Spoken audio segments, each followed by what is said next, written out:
A Burst of Magical Light. Carla the Witchling, Book 3.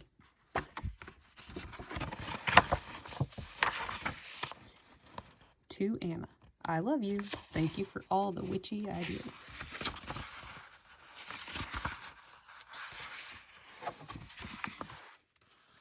Chapter 1. A Witch in Mortal Clothing. Carla picked up the thin, scratched fork and twirled the spaghetti on her lunch tray. Somehow, the sauce and noodles managed to appear grayish. There were chicken nuggets on top, also covered in the drab-looking sauce. On the menu chalkboard outside the school cafeteria, the lunch ladies claimed this disgusting mess was chicken parmesan. She thought back to the magical Italian meals she created for her parents last spring as she was practicing for the witchling aptitude tests. She was a much better chef than the women in hairnets behind the lunch line, that was for sure, even without magic. Honestly, Joanne and the cooking club, who were cursed to forever make salty cupcakes and sweet soups, made better food than this. She sighed. "What's wrong?" Nancy asked from across the table. "Yeah, what's the deal?" Gwen nudged her with an elbow. "This food sucks," she said, dropping her fork and gesturing at the lunch tray. Even the garlic bread looked hard and unappetizing. "It's not that great," Gwen agreed. "I like chicken parmesan day," Nancy protested, ever the optimist. Carla wondered what it would take for Nancy to be negative about anything. "If this is supposed to convince me to come back here this fall, it's not doing a good job," Carla complained. Her friends exchanged a look. They were tired of her going on about how much she hated it here. Carla had made similar complaints the last 3 days about nearly everything at Pearl Creek Middle School, where she was attending summer school because her father was making her try out mortal school. These days, he was basically a single dad, and he was sullen and mostly silent about everything. He was a whole other problem.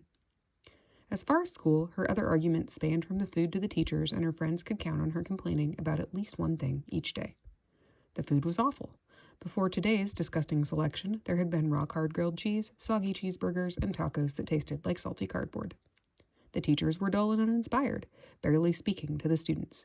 The stories they read were boring, the math made no sense, and the art projects were childish.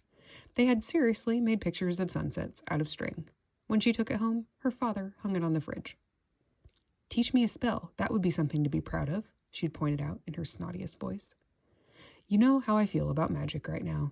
He sighed at her as though the world was over. Then he opened the fridge, took out a can, popped the top, relaxing in the recliner in the living room with it like any sad single mortal man. It was positively shocking to her how far he had fallen. From the wizard in the north, the force for change in the magical world, to a middle-aged man wasting away in front of the TV. The only thing that made him look wizardly anymore was his beard, but even that could be written off as a mortal who was too lazy to shave. Carla wondered how long his magical subjects in the north would be willing to let him rule them from afar, especially in this state. Gwen pushed her tray away with a sigh, interrupting Carla's dad drama-filled thoughts. "I can't." She made a gagging sound. Her chicken parmesan was only half eaten. "It's cold." "I can't either," Carla said, doing the same. Her meal was even less eaten than Gwen's. Cold and slimy. Nancy took another bite. "It's fine. I'm sure the lunch ladies worked hard on it," she insisted when she was done chewing. Yet Nancy's swallow looked forced.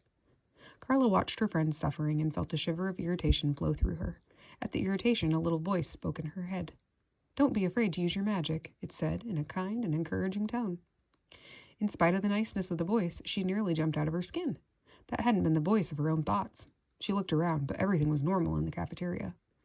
Gwen and Nancy were too busy choking down their food to notice she was hearing things. It had probably been her imagination, she decided. Imagination or not, the voice had a good point. Carla regarded the food. Under the table, she clenched and unclenched her fists, feeling the familiar sizzle of magic. She told her dad she wouldn't use it, but what he didn't know wouldn't hurt him. She wondered if this was anger or a love power situation. She thought about how food brought people together and people cooked for those they loved. Yeah, this was probably a love magic situation. She pulled from that side of the power that grew within her. Under the table, she spread her hands wide, imagining the chicken parmesan at their table becoming warm, the sauce flavorful, the chicken crispy rather than soggy, and most importantly, not looking disgusting. She felt the sizzle of magic move from her hands and reverberate toward their trays. Gwen and Nancy gasped collectively when the change occurred. "Did our food just change?" Gwen asked, pulling her tray back toward her, eyes wide in disbelief. Carla smiled. "It does look more appetizing all of a sudden." Nancy's mouth hung open. Carla, your magical ability is next level. Carla resisted the urge to brag. Yes, it had been next level. She could have done all the trays in the cafeteria, but hadn't wanted to cause a commotion. Her power was that strong. She had easily used a combination of several magic abilities at once. A glamour to make it look good, conjuring for the heat, and imbuing for the flavor and crispiness. Yes, you should be proud of your power, the voice crooned at her again. Definitely not her imagination. Who are you? She asked into her own head, trying to engage the outside voice in conversation. It did not answer. Gwen watched Carla for a moment, then pressed her lips together and looked away. The lead weight of guilt formed in Carla's heart. The two witchlings had come far in their relationship, but Carla's raw power, being just a bit bigger than Gwen's, was something that always felt like a wedge between them. There is no need to suppress your power to make others feel good. Others will have their own time to shine, the voice again. Who are you? She asked, again, ignoring the words of wisdom. It did not answer. Carla shrugged and pulled her tray toward her, taking a big bite of chicken, sauce, and pasta. It was no home-cooked magic meal, but it wasn't half bad. After lunch, they were forced to go outside to a fenced-in yard for nature time. The students, at age 13, give or take a year, were too old for recess, but the teachers wanted a break. Carla thought the whole concept was hypocritical. One, to not call it what it was, and two, because nature time shouldn't occur in a fence where they were forced to walk on a potholed track or play basketball with underinflated balls that barely bounced. She walked circles with Nancy and Gwen. Her feet, back in her white high-top sneakers, did not click on the pavement. She missed her witch boots, but that was another rule her father had insisted on when she went to summer school. Dress normal, try to fit in, give it a real shot. Gwen and Nancy were chattering away about Nancy's boyfriend, weekend plans, and the new Janet Jackson song. Gwen, for her part, did not seem to miss their magical life too much.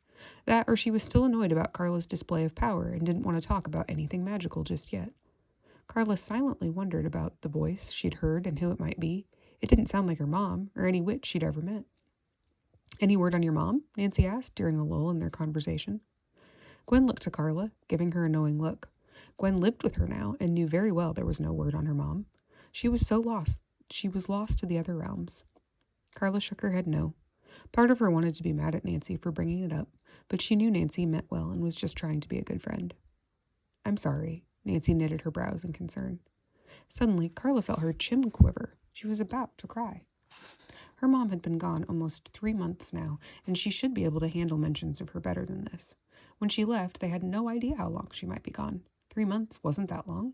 Maybe it wouldn't have been so hard if everything here at home hadn't changed in the blink of an eye as soon as her mom and dog created a touchstone according to Esmeralda's instructions and crossed into the great beyond. Oh, Carla, Nancy cried, rushing to Carla and pulling her into a hug. The loving feel of her friend's embrace made the tears come out in full force, and before Carla knew it, she was sobbing. Carla, you shouldn't cry at school.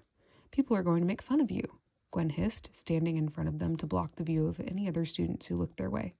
Carla sniffed, and Nancy hugged her tighter. It's just so much to deal with, Carla wailed into Nancy's shoulder. Having to dress like a mortal and go to school, the bookstore struggling. They had a few loyal customers, but the first few weeks of busy days and curious newcomers were over, and her dad struggled to do all the cleaning and coffee making without magic. And now a mysterious voice in her head. I know, honey, I know, Nancy soothed. Carla was just starting to feel better when Gwen interrupted them again. Look out, here comes the click. Up behind them, 3 girls who always looked down their noses at Carla, Gwen, and Nancy. Their leader, a girl named Claire Poppy, had been Nancy's nemesis since elementary school. She was also the daughter of Joanne, the leader of the cooking club. Carla had vowed long ago to not let her hate eat her alive like it had done to Esmeralda. Gwen's evil mother they had defeated last spring when Carla crushed her under a cast-iron dome. But by the 6-pointed star, these girls really tested that promise. What are you witch wannabe losers doing? Claire asked, her tone hostile and full of a level of snottiness even Carla couldn't achieve. She wiped her eyes, summoned her courage, and turned. I'll show you a wannabe, Carla threatened, all thoughts of being nice flying out the window. Claire snorted. Right. Carla's magic surged and she clenched her fists, remembering her promise to her dad to not do magic at school, to at least try not to. She'd already cheated once today and she couldn't do it a second. And yet, she opened her hands and sent a surge of anger magic to Claire and her 2 friends. Their hair, which had been perfectly teased seconds ago, turned flat. Their clothes, which were the height of 80s fashion, turned to long, shapeless dresses. Still think I'm a wannabe? She asked, giving them her biggest smile.